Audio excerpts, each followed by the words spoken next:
SHM Block 18. So today we will be presenting Mastering Microsoft Word Personal Profile Formatting Challenge. So let's start. Okay, the first one is caps lock na lang. I-zoom natin siya ng very light para makita natin. Irene.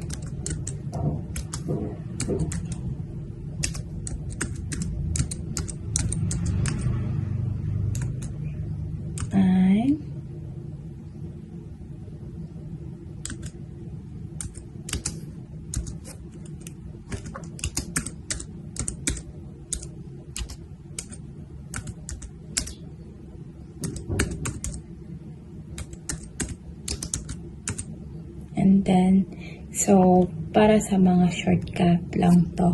Ang una natin gagawin is, paano siya i-highlight. So, i-click mo lang, then, yan, isi-select mo siya, then, to. Pwede na siyang maganyan. Meron yung mga ganyan, and gagawin din natin yung mga shortcut. So, ang una is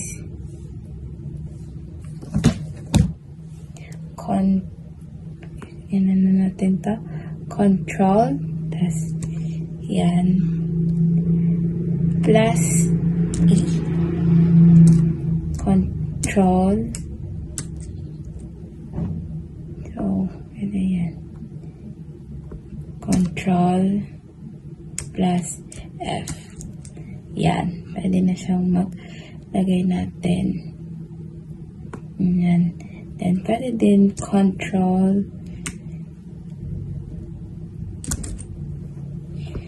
Yan, nawala yung ano niya. And, meron din tayong mga dito, bullets. So, pwede natin siya lagyan. Pwede natin ilagay.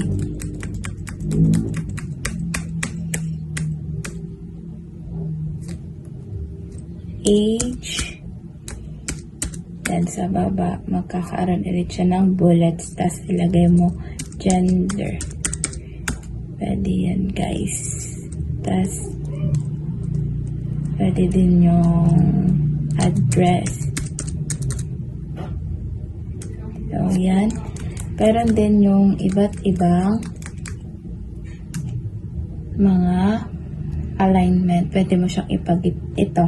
Kanyari ito, igigit na natin siya guys. Pwede siyang igitna, i-alignment natin sa may, wait lang. Ayan, pwede natin siya i-align. Ayan, pwede sa gitna, sa gilid, ganyan. Then, formatting, ito yung mga, yan, paliliitin niya, tas ito yung change, pwede mo siyang palitan niya. Meron din dito mga numbering, mga ABC, pag nagpaano kayo, tas yun, maninext na naman sa letter B, ganon. Then, may mga shapes din tayo dito, guys. So, pwede kayo mamili kahit anong gusto nyong shape, kanyari itong circle. Pwede mo yung palakihin pa, then pwede mo din palitan yung color niya kung gusto mo. Like, pipili ka kung anong gusto mong color sa loob niya and sa line niya, guys. Ganyan. Ayan, parang ganyan. Tapos pwede siyang tignan natin. I-arrange natin siya. Pwede din tayo mag-insert ng mga photos dito guys. So, yan o, yung mga pictures, ganon. Pwede din tayo maglagay ng, pwede natin sulatin dito, wait. Paano ba ito? Yan. Pwede tayo maglagay ulit ng other shape. Yan. Then, pwede tayo magsulat dyan. Yan. Like, ganun lang guys. So, yun lang guys. Bye bye. Thank you for watching guys. And sana may natutunan kayo.